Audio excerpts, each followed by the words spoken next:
It's covenant name. What does it mean, covenant? First of all, blood was shed. Blood was shed because it's a covenant now. We do not ask God for healing. It's already done. We just take it this morning. Come on, because there was a covenant 2,000 years plus ago. There was a covenant made by God. I'm going to give you a name that's above every other name. And then through that name, He will pay the price. And through that price, you will have a covenant, the new covenant that God has gave to the church. Amen? Amen. And we just received this morning from that covenant. If we speak about covenant, what does it mean? If you speak about the name of Jesus Christ, the whole of heaven responds. Everything in heaven, everything on the earth, the Bible says everything underneath the earth respond to that name. Hallelujah. What do I try to tell you this morning? What do you need? The name of Jesus. Amen. The presence of God Almighty. Can I tell you what's happening around the world? If you look around the world, God is fighting for us. He's pushing back the darkness. In what? In the name of Jesus. Come on, there's a song that says, God is fighting for us, pushing back the darkness in the name of Jesus. Come on, God is fighting for us, pushing back the darkness. Who's fighting for you? God is fighting for you. Who goes before you? God is going before you. In the name of Jesus. That must be the name in your mouth this morning. Come on, that must be the name when you wake up every morning. I want to touch on, I'm not done with my sermon on the last sermon I have last week, so I just want to finish it, go through it and touch on it. And let God be God this morning. God wants us to have in the Spirit this morning. I believe this is going to touch your life, it's going to change your life. It's going to make us come to that place of the presence of the God Almighty. Wednesday night we were praying in the church and all of a sudden there was a presence. Amen. Everybody was face down, crying out to God for what? For more of Him. I didn't hear any prayer lists. I just said, God, give us more. More of You, more of Your presence, more of Your overwhelming presence. And Wednesday night was special because we spoke about a presence and all of a sudden the presence invaded this place. Yeah, amen. And this is our covenant. I want to touch on it every week when I speak to you. The covenant that we have with God is the presence of God. And this is what you have to remind God every day. Lord, my covenant with You is wherever I go, the presence of God will be with me. Because where the presence of God is, there's fullness of what? Joy. Of joy. Amen. Of His word. Amen. Of peace. Come on. That's where my strength comes from. That's where my strong tower comes from. That's my hiding place. That's my place called there. But when the presence of God is evident upon your life, come on, atmospheres change. Amen? If the glory and the presence of God is upon a man's life, atmospheres change. Amen. And I'll get to that now. I've got a scripture that God shared with me that actually shook me to the core. After Wednesday night, I read that scripture. It was Thursday morning, and I was reading Exodus, and God just blessed me with a scripture. I'm going to share it with you this morning. But first of all, I want to tell you this morning is the 1st of March. What does that mean? It's a new season. It's a new beginning. Amen. And may we take it this morning in the Spirit that it's a new beginning for all of us. Yeah, come on. It's a new season. Amen. For all of us. Yes, amen. Come on, I spoke about the pit, the palace, the place. I'm going to get to it now. But you go through seasons. And I believe in the realm of the Spirit, this is a new season for Faith City. This is new beginnings. The 1st of March 2026. God gave us a word in January. Come on. That this first quarter of the year, He's going to turn things around for the body of Christ. For whoever takes it this morning. If you do not want to take it, I'll have another portion. Yep. I'll take your portion. Amen. As well. Amen. It's new beginnings. I said it again on Wednesday night. And I'm going to share it with the church. God is releasing mantles.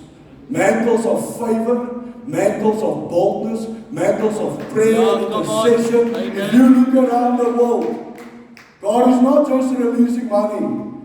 God is releasing spiritual stuff as well. If you want to prosper in life, it's time that you take hold of God first.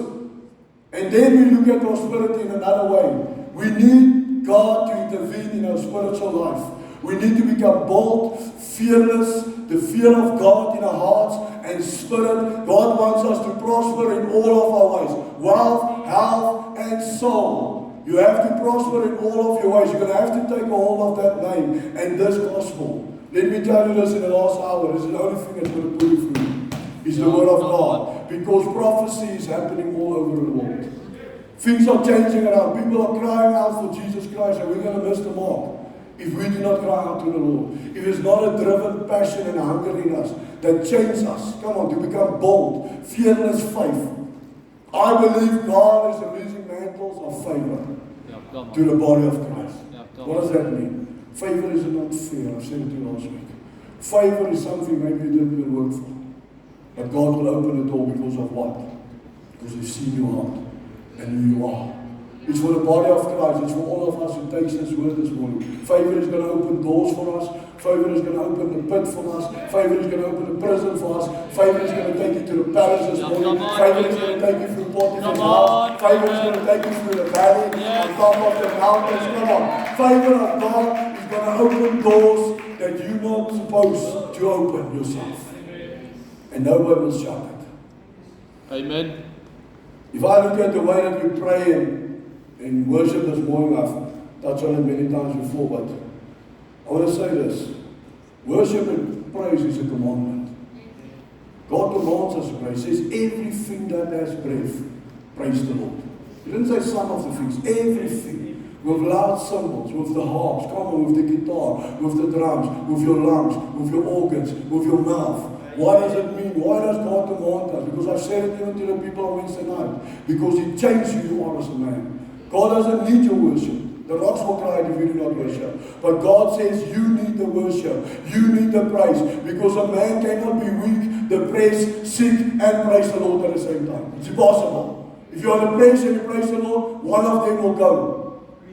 Come on, if you are sick, come on, one of them will go. If you feel weak today and you start praising the Lord, this is what Paul says. Rejoice in the Lord always. Where did he write it? When he was in prison, when they were beating on him. Rejoice in the Lord always. Because when you start to praise the Lord, our God, everything goes. The whole world comes away. And this is what God wants from us in this hour. I said it to the church and I'm going to say it to you now. What is the keys that God takes from the devil? What is the keys this morning? The Bible says that Jesus Christ took the keys from the devil. What was some of the keys? He took away praise, took away worship. He gave it to the church. Devil, you're not going to praise and worship Him anymore. I'm going to take it from you and I'm going to give it to the church. Now that keys become our warfare. It become our worship. It become our praise. Now we do what Satan was supposed to do. What does it mean? If Satan wants to bound you, what do? I remind him, I'm a worshiper now. I'm praising the Lord now. You cannot take this. You can maybe take a lot of things from me. But if one thing you're not going to take from me is my praise and my worship. Because it's warfare first before it becomes music. Come on. Worship is warfare first. David said it. It becomes warfare first, then it becomes music. It's not just a song that I sing this morning or a praise song, no. It's something in me, chains. Come on, chains are loosening up. Come on, I feel the joy of the Lord. I feel the joy of the Lord since for the past 3 days. I'm excited. I don't see any smiles here this morning, but I'll smile for you. I've got a joy and an expectation that God is going to do something great in the month of March. Come on, we're going to march this month. Come on, maybe just come to your feet, smile, and just say, Lord, we're going to march in the name of Jesus. Come on, march. Why do you try to be Moses? Tell your people to what? March. Go forward. Amen. And this is what praise and worship does. My question this morning is this: can you trust Him enough to obey Him? Can you trust Him enough to obey Him? Because it's obedience that's going to pull us through. Listen to what I'm saying now. It's going to be our obedience that's going to pull us through to the end. This hour. God is coming soon. Do you believe it? Yes. John the Revelator had a vision in heaven. And he was crying. He said, Lord, is there anyone worthy to open up the scrolls? Is there anyone? The angel appeared to John and said, John, don't be troubled this morning. There's one that is worthy of this. There's one. Jesus Christ is worthy to open up the seals. The seals are being opened as we speak. That's why we see wars and rumors of wars. But the Bible says don't be troubled because your redemption is drawing near. Come on, your redemption, Jesus Christ, is drawing near. Listen to the book of Revelation 22. He says, and behold, I'm coming quickly, and my reward is with me to give to everyone according to his work. Come on, I am the Alpha, the Omega, the beginning and the end, the first and the last, and everything in between. Then he says this, I, Jesus, have sent my angel to testify to you those things. And I believe this morning God is testifying to us. He's testifying this, listen here. I am the root and the offspring of David, the bright and morning star. I'm not just worthy this morning. I'm not just the King of Kings. I'm not just the Alpha, the Lord of Lords, the El Shaddai. Come on, the El Gibor. I am what? The bright and morning star. When you see that star at night, think about the Lord. The bright and morning star, what does it mean? Everything will be bright again for us as the body of Christ. And then he says something, surely I'm coming quickly. And then the Bible ends with this, amen. Even so come, Lord Jesus, come. He says, I'm coming quickly, and I've got your reward in my hand. He says, I am the bright and morning star. Come, Lord Jesus, come. John the Revelator, John the Baptist was crying what? I am the one in the wilderness preparing the way of the Lord so that God can come and God can come and Jesus can come. But Jesus has not yet come, so what must we do? Occupy. Yeah, amen. We've got work to do, people. The harvest is ready, but the laborers are few. The rapture is around the corner. The rapture can take place this morning. Nothing can withhold the rapture. All prophecy was fulfilled regarding the rapture. And if you don't read your Bible, in the first of Galatians it says, as a twinkling, as an eye. I told you last time, you cannot measure this twinkling of an eye. Go study it. There's no tool that can measure how quick you blink your eye. That's how quick it will be. But what does that mean? We've got work to do. The rapture is imminent. God is on his way. I believe he's standing at the door.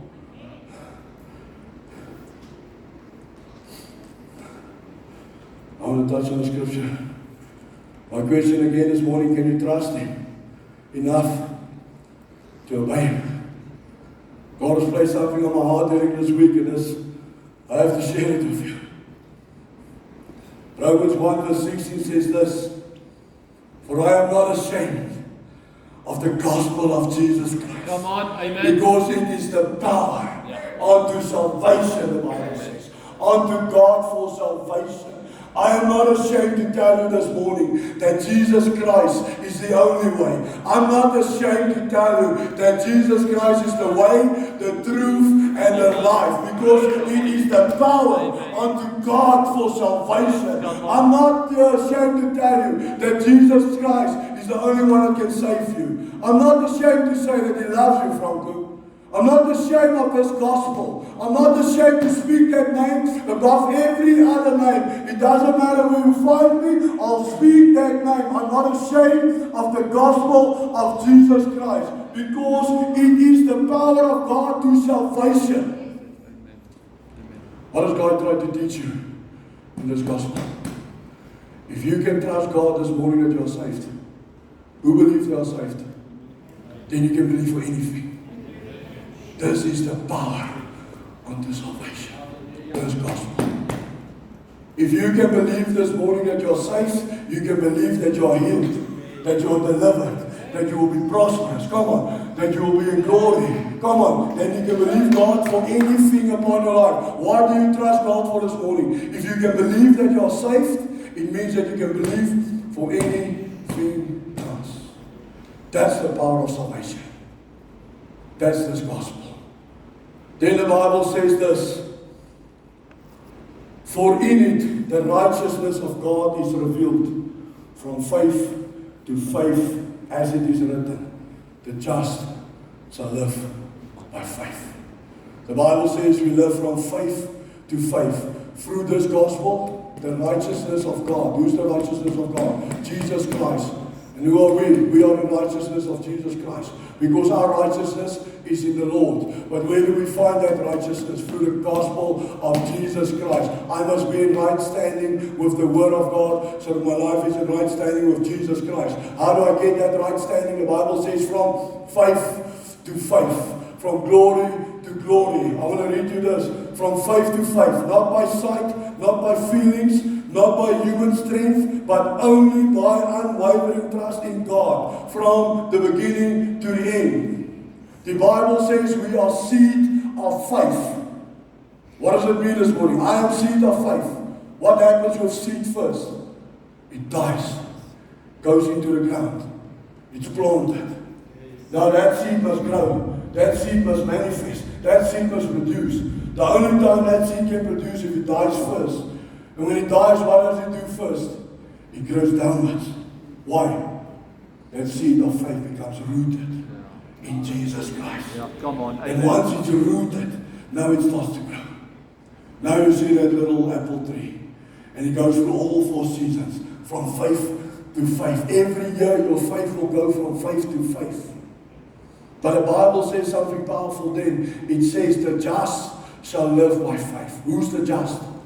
We are the just. Because your faith justifies you. Amen. Come on. God justifies you through faith. But then the Bible says in 2 Timothy verse 4, chapter 4, Paul says something powerful. He says, I've run the race. I've finished the course. But what did he say then? I kept the faith. Yeah, come on. Come on. I kept the faith. Amen. The just shall live by what? By faith. I kept the faith. I maybe have lost some things in my life, but I've kept the faith. Amen. I maybe have lost some business in my life, but I kept the faith. I maybe have lost my children in my life, but I kept the faith. Amen. I maybe have lost some money in my life, but I kept the faith. I maybe have lost some loved ones. Maybe I lost my children. Maybe I lost my husband, my wife, but I kept the faith. I kept the faith. The just shall live by faith. We go from faith to faith. And then the Bible says in Romans 8 verse 1, listen here what the Bible says. Can I just say this before I continue? It's a dangerous thing to lose your faith in God. Oh, come on. This is what I'm saying to you this morning. You can write it down. It's a dangerous thing to lose your faith in God. Doesn't matter where you go through, Rudy. Keep the faith. Goodness, doesn't matter what you go through. Tennis, doesn't matter what you go through. Keep the faith. Because that's the thing that's going to pull you through the valley, the pit, the prison. Come on, it's going to take you to the palace. But even in the palace, I still need the faith. I must keep the faith because God says when I come to the earth, will I still find faith? Keep the faith. How do I keep the faith? In here. Faith comes by what? Hearing. Hearing what? Word of God. So when the battle comes, where do I go? The Word of God. I keep the faith. The scripture, Lord, I keep the faith. Come on, I've been young, I've been old, Lord, but I keep the faith. You're my shepherd, I keep the faith, Lord. Come on. I keep the faith. Romans 8 verse 1 says this. Therefore there is now no condemnation. I mean, to those who are in Christ Jesus. We do not walk according to the flesh, but according to the Spirit. There's no judgment for you this morning. Why do I say this scripture this morning before I continue? Because I don't want you to sit here with guilt anymore. I don't want you to sit here and think I'm not enough anymore. I don't want you to think here that your sin cannot be forgiven this morning. I want you to understand, if you walk according to the Spirit and get away from the fleshly desires, the Bible says there's no more condemnation for you. There's no more judgment for you. Because now I walk according to the Spirit. And the Spirit man connects to the Spirit of God. And when the Spirit connects to the Spirit of God, we are called sons, and it's in the same chapter. Sons and daughter of God. And then the Bible says the Holy Spirit leads you and He guides you. Come on. And He provides for you. Amen. And He works inside of you. Amen. And He teaches you. And He gives you wisdom. And He gives you understanding. I I don't want you to sit here anymore Sunday after Sunday, feel guilty of what my past may have been, of who I may have been in the past, or what I've done. It's time to get to that place that God says, I've forgiven you. Lot's wife was the only wife that was mentioned by Jesus Christ. Jacob, what did he say? Do not. That's what Jesus said. The only wife speaks about a woman of 173 women in the Bible. It says, remember Lot's wife. Why? Because you thought about the past. Get out of the past. Come on, let's move forward. I don't want you to sit here Sunday after Sunday guilty anymore. I'm not enough. God says you are enough. He paid a price so that you are enough. More than enough this morning. Amen. And this is what God wants from us this morning. And I said to you, I'm going to touch on quickly what I preached to you last week. I spoke about Joseph, the tunic, come on, the pit, Potiphar's house, come on, we spoke about the prison, and we spoke about the palace. First of all, I want to say to you this morning, God will never test you with evil. Come on. God will never test you with evil. Amen. If it's evil, it's from the devil. Yes. If it's from God, it will produce, it will build, it will magnify, it will build character, it will build faith, come on, it will build patience, it's going to build joy, peace, long-suffering, self-control. That's what God is building when He's building character in you. God's not going to test you. Let me send him to the bar and see if he will drink. No, that's from the devil. Yeah, come on. Amen. God's not going to place a naked woman in front of you and say, oh, let's test him. That's not from God. It's from the devil. So you have to discern in the spirit. What am I dealing with? Do I deal with a pit to produce? Or I deal with the devil to curse? And to cast him away?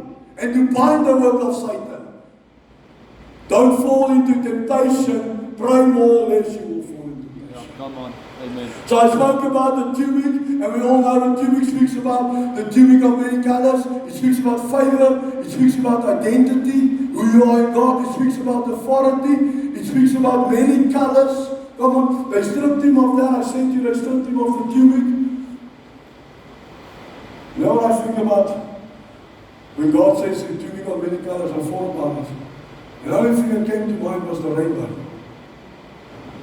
When God speaks about the tunic of many colors, the rainbow of God. And when I think about the rainbow, it's a covenant. So that tunic represents covenant, the promise. When I think about the rainbow, I think about Noah and the ark. There's two things that God said to Noah. I'm going to make you to build the ark. I'm going to give you the blueprint. But there's two things I'm not going to give you. I'm not going to give you the door, and I'm not going to give you the steering wheel. God says, I am the door of that ark, Noah, of that covenant, of that promise. Jesus Christ is the door, standing at the door. He says, I will close the doors, Francois, and I will open the doors. No one else, nobody else, not an angel, come on, not a human. Jesus Christ himself said, Henry, I will open that door for you. I will close the doors that needs to be closed. Me, Jesus Christ. And then he said something powerful. I'm not going to give you a steering wheel. Because I don't want you to be in control anymore, Francois. God wants to be in control. When you go through the valley, the pit, the prison, I don't want you to be in control anymore. I want to be in control. But what do? We want to take the steering wheel. We want to take the pen out of God's hand. And God is commanding us this morning. The covenant that I have with you, I will be in control. I will be your victory. I will show you where to go. I will guide you through the pit. I will be with you, as Joseph said. God, if you are with me, I know where I'm going this morning. Come on, and they stripped him of that tunic of many colors. Have you ever asked yourself this? Who stripped Joseph? His brothers. Have you ever asked yourself, why is it the closest people to me that's attacking me? Why is it the people that sit at my table that's attacking me? Have you ever asked yourself a question? Why is it my brothers? Why is it my family? Why is it the people that's eating with me at the same table that always turns against me, that persecute me, that lie about me, that talks bad about you? Come on. Why is it this people that want to see my downfall? That don't want to see me grow? Why can I not see the favor of God upon my life? Why is it there's people that's in my house, Francois? from... Many times you have to flip some tables. Yeah, come on. Many times I want to say this morning, Come on. sit with warriors. Yeah. Sit with bold people. Yes, the conversation amen. is different. Amen. Sit with people of faith where conversation is much different. Yeah, come on. Amen. But I'll tell you why this morning, because if Sunny in Cape Town persecute you, it will have no effect on you. Yeah. But if your brother next to you, next to me, on my table, persecute you, it will have an effect on you. And God said, this is what I push you. Because the only thing they're going to see is my backside. Because I'm moving. They can push me. I'm moving. They persecute. Come on, they cry. They gossip. Come on, they want to see your downfall. But God says the palace was a promise. But Sunny in Cape Town is not going to move you from you. The brother next to you is going to move you. Because I'm going to show this man that God has prepared a table in the presence of my enemies. And the palace is the promise. Sunny in Cape Town is not going to have an effect on you, I promise you.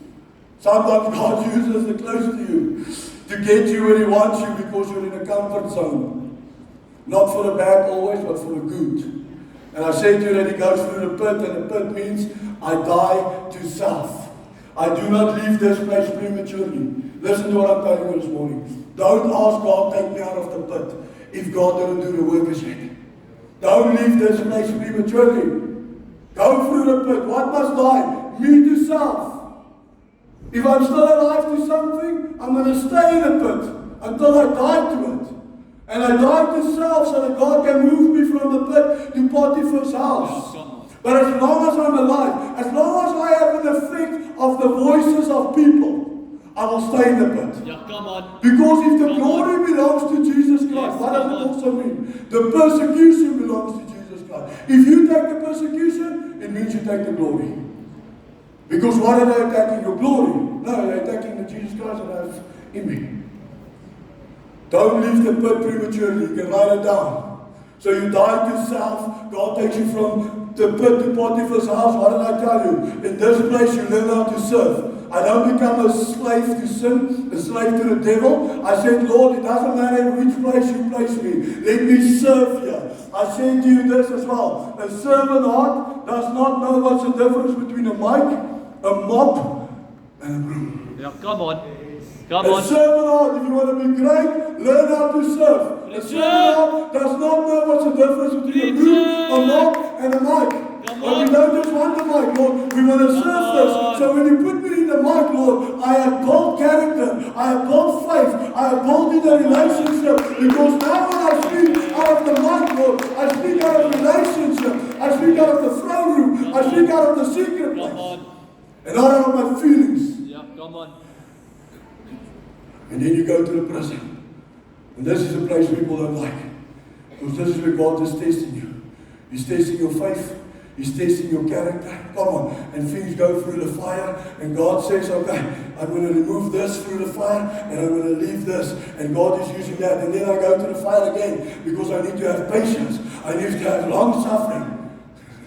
My wife said to me yesterday, she's long suffering. With me. That's the best, the best gift of fruit she has. It's long suffering. But you have to have patience. Because you need patience in the palace. You need self-control in the palace.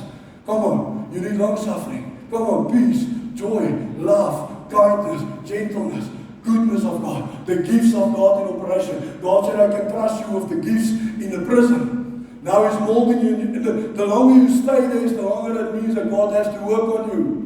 And the minute you get out of the prison, bang, you step into the palace. And this is where all of us want to be this morning. Amen? Amen. It's in the palace. Where are we going? To the promise. We keep our eyes on Jesus Christ, on the promise. We fix our eyes on this. Doesn't matter if I go through the pit, the valley. Doesn't matter where God wants me to go through. I mustn't stay there. I must produce. I must go forward. I must produce in my faith. From faith to faith, from glory to glory. The just shall live by faith. We walk by faith. We don't walk by judgment anymore. We walk by the gifts of God. We walk by the blood of Jesus Christ. And we go through and we are born again. We are saved. We are delivered. We are touched. We go out and heal the sick. Cast out demons. Raise the dead. Come on. Because that's what the palace is also doing. It's not a comfort zone. Yeah, come on. Because from the palace they went to the promised land. And I don't know if you noticed, it all started again. I said it to you, they went to Exodus. They went from the pit to Exodus. From the palace to the promised land. The work, you can write this down this morning, the work God does inside of us will always outlast the season that you're in. The work God does in the prison is much more important than the season we're going through. The season will come and go, but the work that God does inside of a man will stay forever. The character that God builds, God's character, God's faith, it will last forever. The seasons that we go through, we must always know this and always remember, remind yourself of this. The work God does inside of us will always outlast the season. The Bible says this is a light affliction, just for a moment. But the work of God, the character, the faith is forever, it's permanent. It's testing your faith, it's testing your character. But it's always a place where you will produce in going forward. Don't leave the pit, write this down, prematurely this morning. Don't leave the prison prematurely this morning.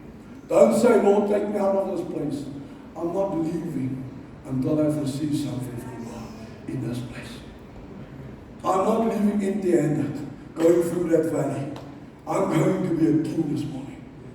And that's what God wants from us. We do not leave the places prematurely.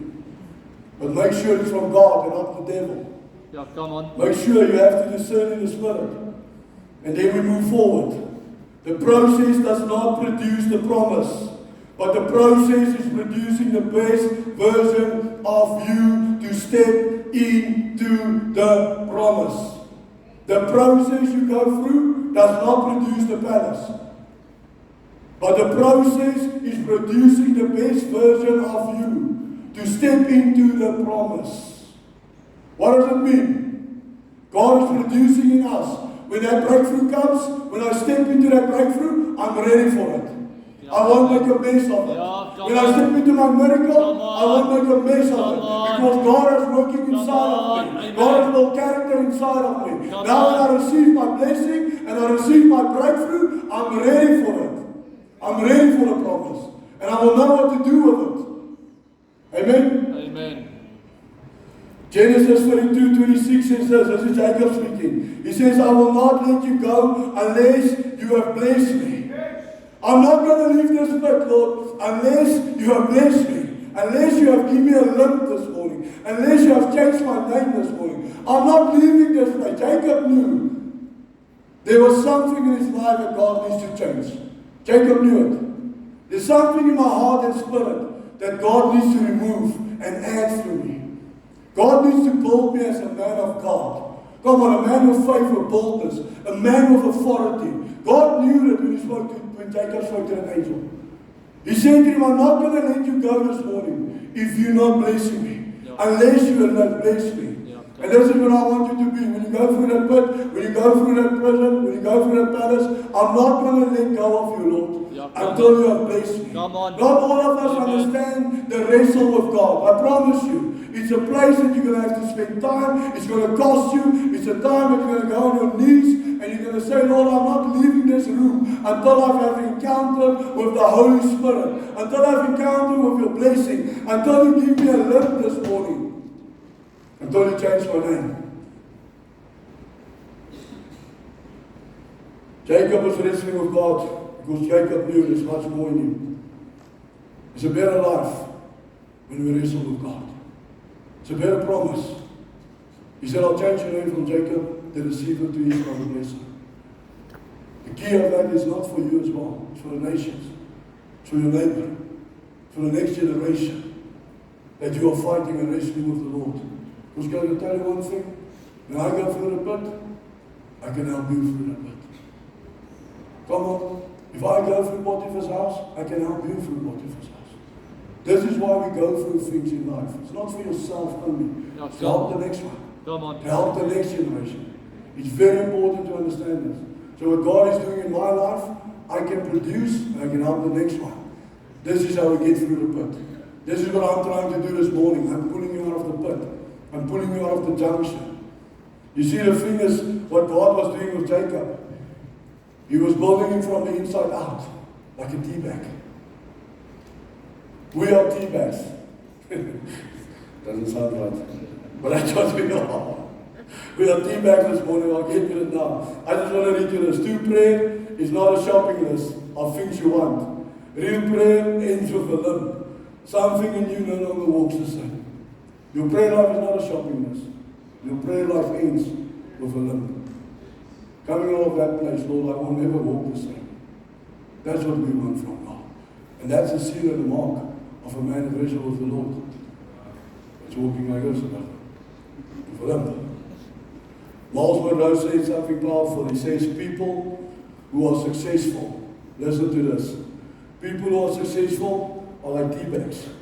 When they get hot water, they make tea. The hot water does not destroy the tea bag. What does it do? It brings the best out of you. Yeah, come on. So that's what I'm trying to tell you this morning. When the pressure gets hot, it brings the best out of you. When you're in a pit, it brings the best out of you. When you're in a prison, it brings the best out of you. It brings the best out of you. It's not there to destroy you. It's there to make some tea this morning. That God can bring the best what is inside of me. Because not many of you know what is inside of you. Not many of you know the power of the Holy Spirit inside of us. Come on. Not many of us are operating out of that power and authority and the Word of God. Come on. We sit around and we wait for things to pass by. And when the pushing is coming, we sit around and we don't push back. But the pit will bring the best out of you. Take it from me this morning. It will not destroy you. You have to become a tea bag. When the pressure gets hot, the best comes out. The best man of God. The best version of God Himself. What does that hot water do to a person? What does that Jacob wrestling with the Lord do? It brings persistence in your life. Jacob was persistent. And that was proof of the limp and the blessing. Come on, persistency will always push you forward or push you in a place of positioning into your next miracle. Because Lord, I'm not going to let you go until you have blessed me.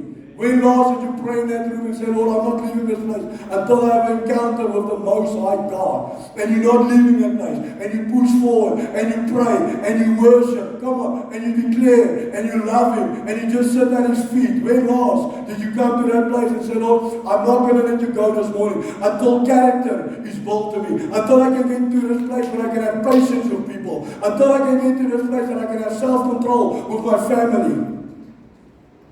But we do not produce in that place. We go into the prayer room and we walk out the same. And that's not what God wants from us. We go through trials and tribulation so that we can produce. I'm going to read you a scripture now in the book of James. What trials and tribulation does to us. It produces patience. And patience, perfect faith. We have to produce in the pit. If you have a problem, I know many of us, patience and self-control is the biggest problem in the body of Christ. So that means that you have not produced yet in the pit. God has not dealt with that as yet. So stay in the pit. Stay in that place. Stay in the prison this morning until God can deal with it. Until you become a tea bag. You'll never look at a tea bag the same again. Maybe carry a tea bag in your pocket. Yeah, come on. Come on, as a reminder. I have to become a tea bag. I must make tea this morning. Persistencies. So I will always say, Lord, I will pray again. I will believe again. Come on. I will trust again. I will stand again. Even when it hurts. Even if I don't understand. Even if I don't have the answers right now. Come on. Even when it hurts you. Even when you don't have the answers this morning. Even when you don't understand this morning. Even when you are tired. Persistency will always push. I'm not giving up, Lord. I'm not going to let you go, Lord. There's something more for me. Lord, what do I get out of this place? Lord, where do you want me to go this morning? Come on, Lord, after the pit, where am I going? And this is what persistency will do. Very few understand the wrestle of God. They see the blessing, but they do not see the midnight prayers. Yeah, come on. Many people, they see the blessing, but they did not see the time spending with God. Many people will see the glory, but they will never know the story. That's always. Many people will see the limp, but I will never know the story behind that limp. And this is the thing with us, and persistency. Can I tell you this morning? what destroys us as human beings? It's not just the sin of God, what God is speaking about. You know what destroys us as human beings? Doing the things not what God has asked us to do. Come on. That is destroying who you are. That is when we fight the things that God wants to change in us. God wants us to obey. Can you trust Him enough this morning to obey Him? This is the question.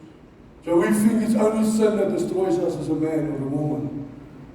Doing the things of God that He asks you to do not, that will destroy you as a man. God has placed assignments on all of us. If you do not fulfill that assignment, that will destroy you. It will destroy you as a man of who you are. You must understand what is the assignment of God upon your life. Many assignments of ours is just go. Go heal the sick, go cast out demons, go raise the dead, go preach the gospel, go serve other people, go help those people, get them out of the pit. There's an assignment upon your life. Come on, giving, sowing, worship, praising, pray the Lord. There's an assignment on each one of us. If we don't do it, it's going to destroy you of who you are in the Lord. The book of James, verse 1, chapter 1, verse 4 to 8 says this. The Bible says, my brethren, count it all in joy when you fall in various trials, knowing that the testing of your faith produces patience. But let patience have its perfect work, that you may be perfect and complete, lacking nothing. Lacking nothing. Well, through patience and faith. And then it says, if any of you lacks wisdom, let him ask of God. If you go through the pit, if you go through the valley, ask of God for what? For wisdom. Let the wisdom of God lead us through the pit to Potiphar's house. Come on, let that wisdom of God. God says, just ask of me. It's like asking God for help. God will not turn you away in the pit. Lord, I need wisdom. I do not understand. Why am I here?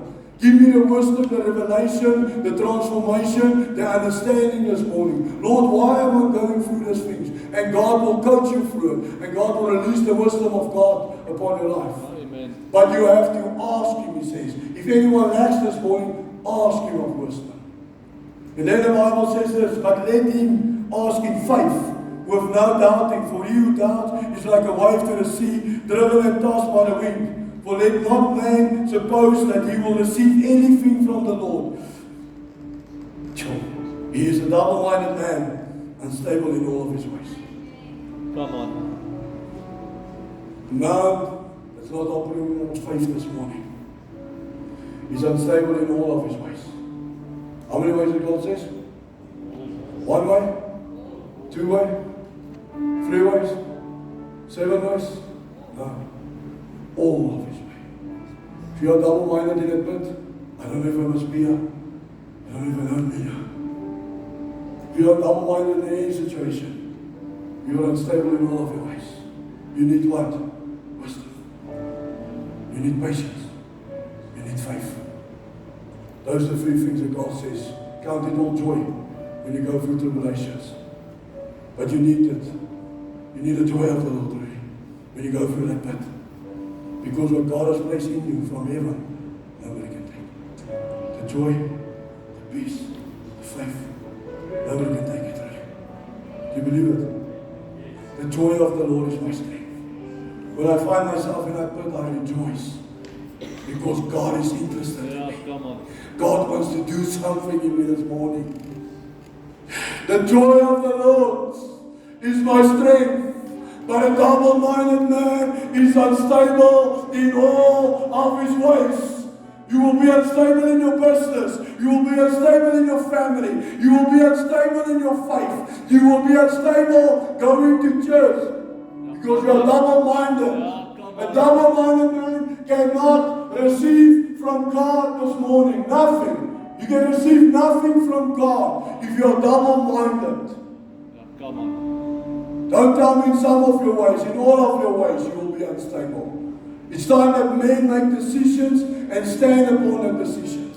It's time that you release your faith in God and stand upon the faith of God. If God has called you to do something, then you do it. I'm not going to waver. Must I do it? Must I do it? If God speaks to you today, obey the voice of God. Because otherwise your faith will be unstable, movable, Amen. breakable. Amen.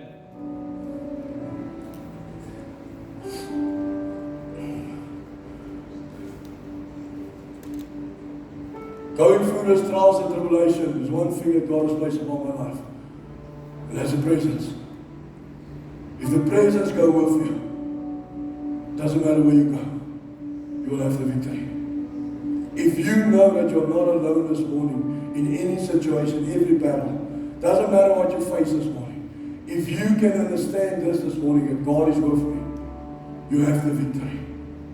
Listen what Exodus 33, the Bible says here in chapter 33, verse 14 to 16. And this is the chapter that shook me to the core. God said to Moses, and he said, my presence will go with you, and I will give you rest. Then Moses said to him, Lord, if your presence does not go with us, do not take us up from you. So God was telling him, my presence will go with you, and you will have rest. And Moses is going to reassure God, Lord, if it doesn't go with me, don't send me to the pit. Don't send me to Potiphar's house. Because without the presence, I'm nothing. I'm nothing, Lord. We know what Moses then said to God, and this is the passage that shook me to the core. For how then will it be known to the people that I have found grace in the sight of God if your presence does not go with us? How will the people know that I belong to God if the presence of God is not with me? Can I tell you what leads a man first when he's in sin? The presence of God.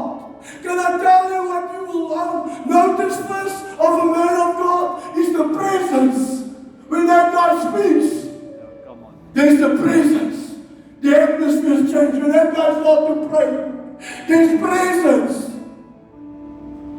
Peter denied him 3 times. That woman came to Peter. She said, Peter, the presence. Peter, your speech betrays you. You can deny him. Maybe you have a bad day today and you deny Jesus Christ. But let me tell you something, Peter. Your speech has betrayed you. You sound like Jesus Christ. Lord, how will I know? How will I know I found sight? Grace in your sight this morning. The presence you carry. Peter, the presence gives it away. Because when a man of God starts to pray, the presence of God is the witness.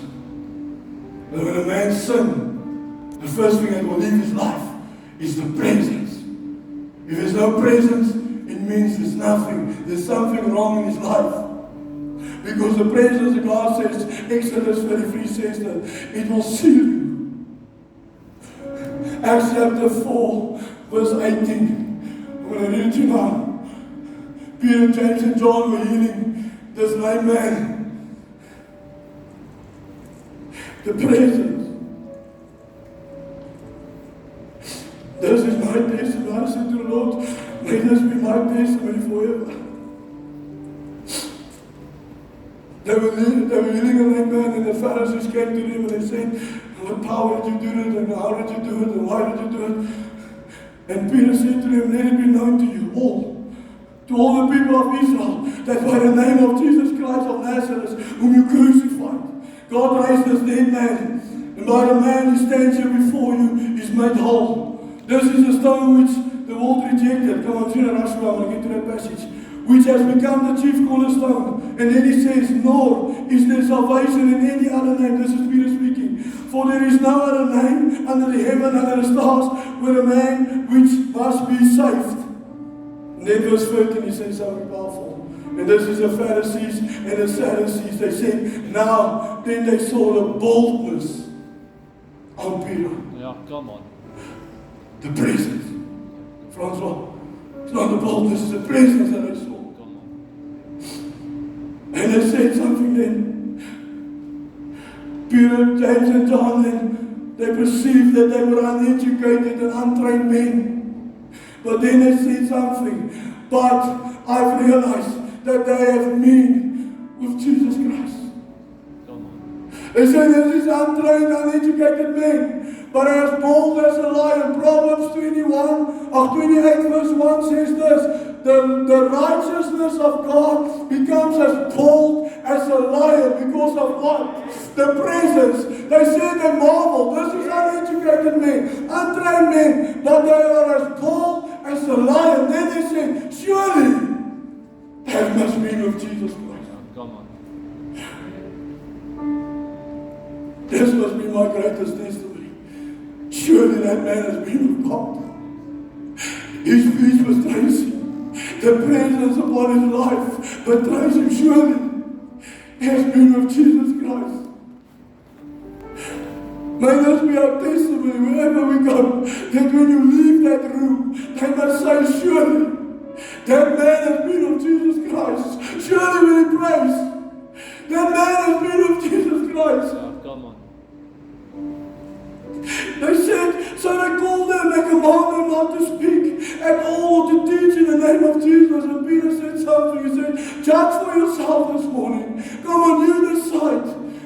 But I'm going to tell you one thing, who do I fear, men or God? I fear God. And I will preach in His name. I will speak the name of Jesus Christ. It doesn't matter where I go. It doesn't matter what God asks me to do. I will do it this morning.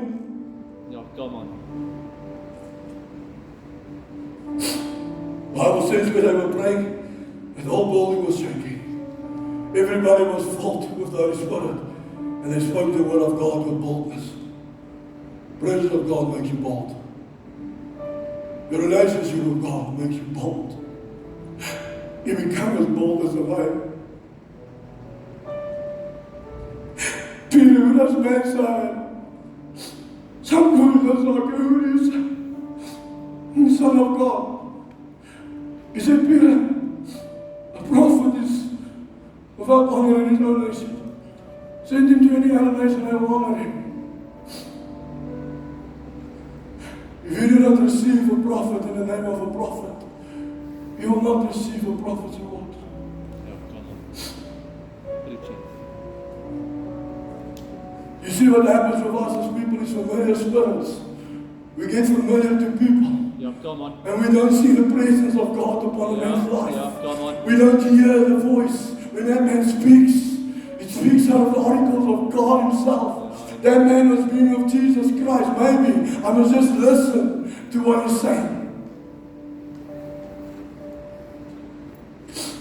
If you just see him as a carpenter this morning, the son of Joseph, he will only fix your material things.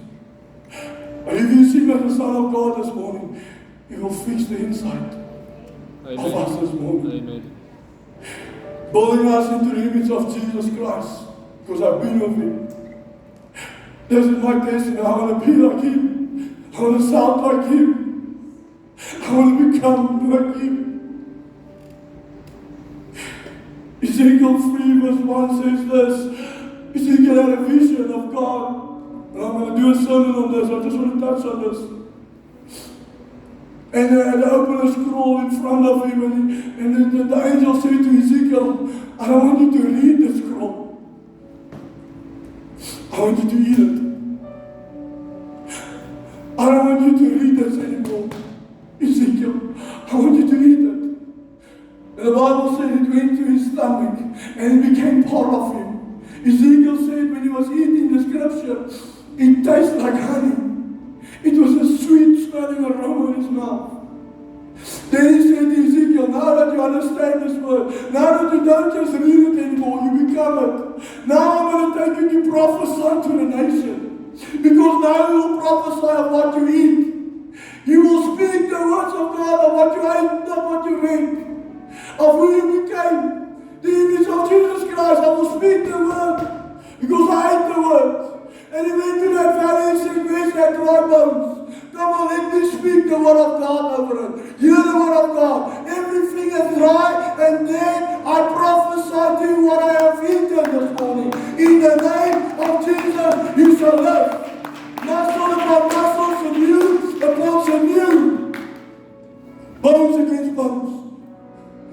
now Ezekiel said, I'm not just reading it, I've become it.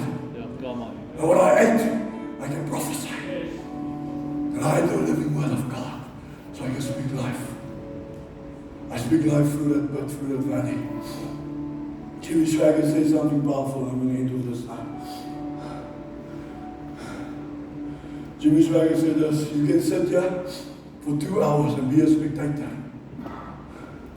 This morning, you can tell me it's not your personality, it's not your culture, it's not who you are. I come from a church, they don't clap hands, they don't jump, they don't shout Jesus, come on. You can have all the excuses this morning. But Jimmy Swaggart said this: can I tell you what's happening in heaven now? Thousands upon thousands of angels are shouting, holy, holy, holy, holy is the Lord God Almighty, who was and is to come. Come on, you may sit here as a spectator this morning, but God says, eat the word of God this morning and become the living word of Jesus Christ. Thousands upon thousands of angels are worshiping the King of Kings. The Bible says, lightning, thunder, the glory cloud. You think it's silent in heaven this morning from you? When that river starts to flow, it's going to pass you by. If you don't jump in it, going to the next. The river is flowing this morning. The Holy Spirit is flowing in this house. 66 books. Does it make it the Word of God? No, it doesn't. 1,189 chapters. Does it make it the Word of God? Not yet. 31,000 verses. 31,000 verses. Does it make it the Word of God? Not yet. We're getting close. 18,000 comparison scriptures in this book. Does it make it the Word of God this morning? Not yet. Over 40 writers, 1,500 years. Come on, over 3 continents. Does it make it the book of God this yet? We're getting close. Not yet. What makes this book the living word of God this morning? Prophecy. Prophecy about one man, Jesus Christ. Over 300 prophecies about Jesus Christ and His coming is already fulfilled. This makes it the book of God. This makes it the living word. Prophecy that was fulfilled. It's not because there's 66 books. It's because it's a living word of God. This morning that you have to eat and eat and eat and prophesy and speak to your pit, speak to your situation, speak to your valley, speak to the prison, speak to Potiphar's house. And when I sit in that pit, I eat the word. And I sit in that prison, take another bite, Lord, because there is scripture in this Bible that will take you out of the pit this morning, out of Potiphar's house this morning, out of the prison this morning. It will guide you into the palace and it will keep you in the palace. You know how many men died for you to have this book, God?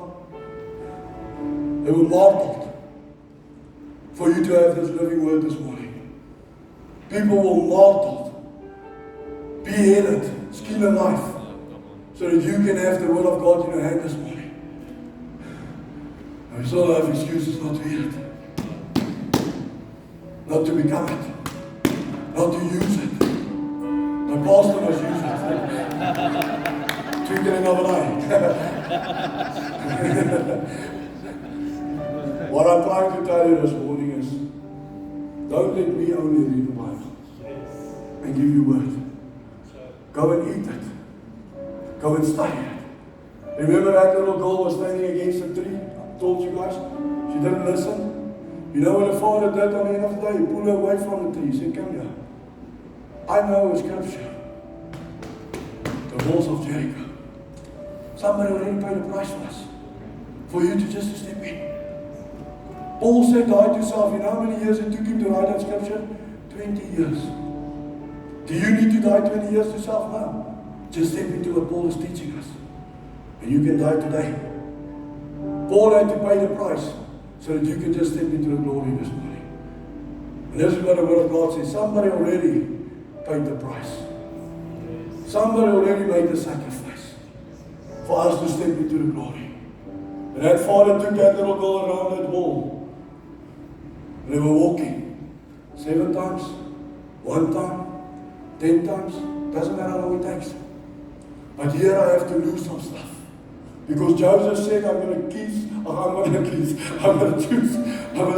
forgiveness over bitterness. Come on. Sometimes this war, what I have to do, lose the bitterness. Yeah.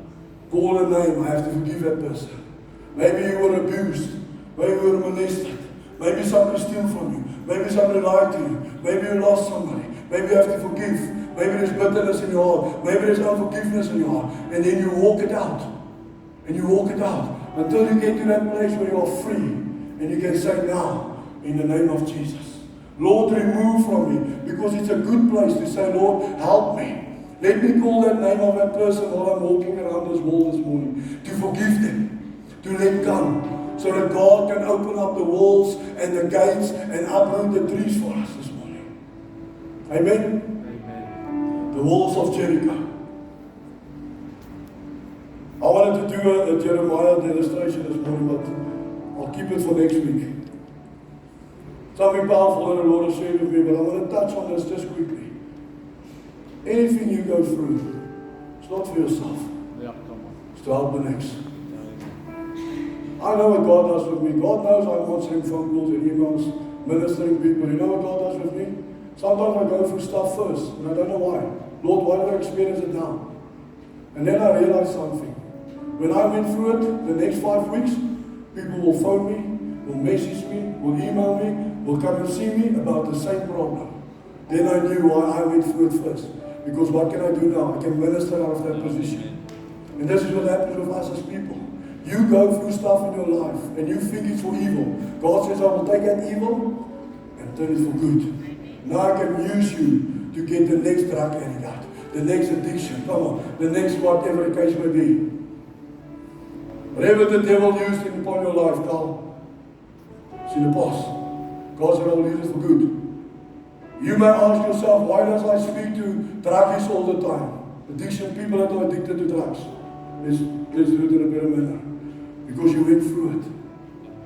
Now I can tell them about the glory and the power of God. What God can do for a man. Because many people are dying without Jesus Christ. Yeah, amen. This is what I'm telling you. Every day people are dying without Jesus Christ.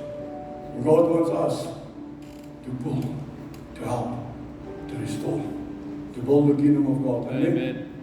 Can we stand to our feet this morning?